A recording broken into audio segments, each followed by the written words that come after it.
A new trailer of Captain America has been released with a unique style. Several shots in the trailer show multiple scenes partitioned with a single frame, directly referencing the comic book panels and essentially replicating comic book pages. This technique is often used to visually capture the dynamic and sequential nature of comic book storytelling, offering a unique cinematic experience for comic book fans. The entire trailer gives off a very tense vibe, which aligns perfectly with the main theme of the movie. Additionally, recent reshoots, the change of the Israeli superhero, and several other events have occurred during production. So, let's dive right into the details here. And if you haven't subscribed yet, hit that red button and turn it gray. So, the trailer begins with Isaiah Bradley, and for those who haven't watched The Falcon and Winter Soldier, he was the second person after Captain America to become a super soldier and serve in the military. However, due to racism of that era, his name was erased from history. This character is given a significant role in this movie. In the initial scenes, he attacks the president and subsequently manages to escape. However, from this very shot, it becomes evident that he will eventually be arrested.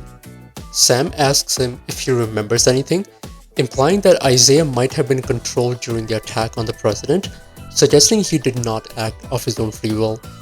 And seeing these events, I'm reminded of the Winter Soldier. Bucky was also under someone else's control in that movie, and we already know that the leader is returning to this movie, and I believe that he's the mastermind behind everything. As the name suggests, he's the leader. For those who don't remember the leader, let me remind you of the first MCU movie, The Incredible Hulk. The name Dr. Samuel Stearns might ring a bell. At the end of The Incredible Hulk, Bruce Banner's blood dripped into Samuel's head, causing him to start transforming. And in the comics, after his transformation, Samuel became the leader, a highly intelligent villain.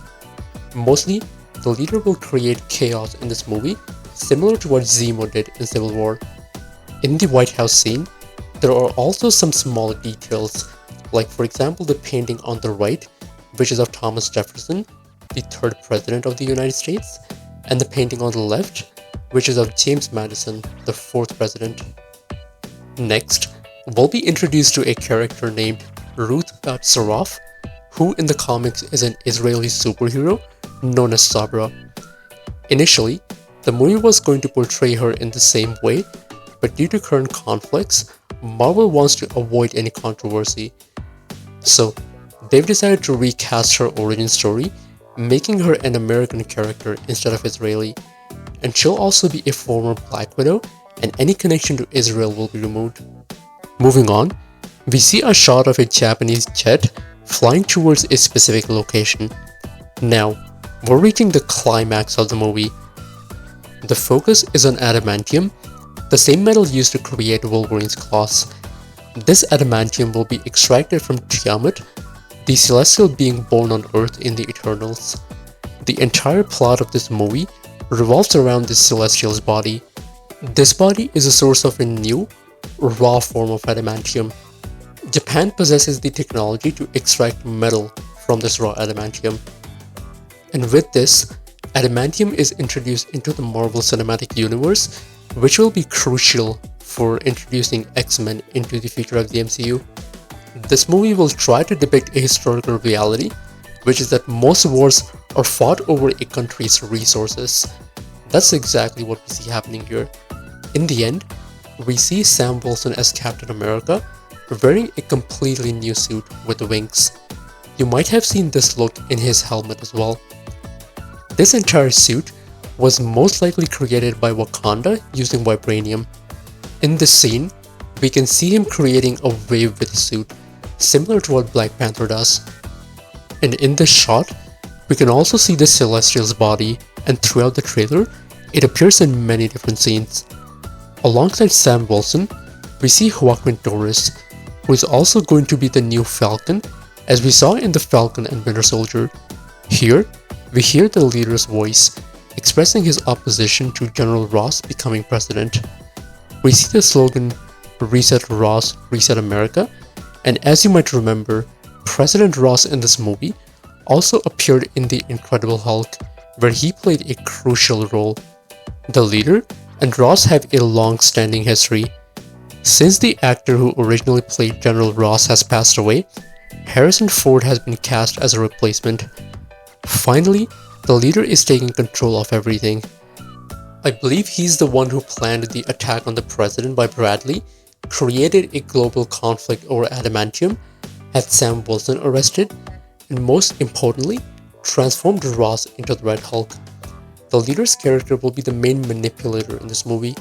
And here, we are introduced to another character played by Giancarlo Esposito, which is Sidewinder.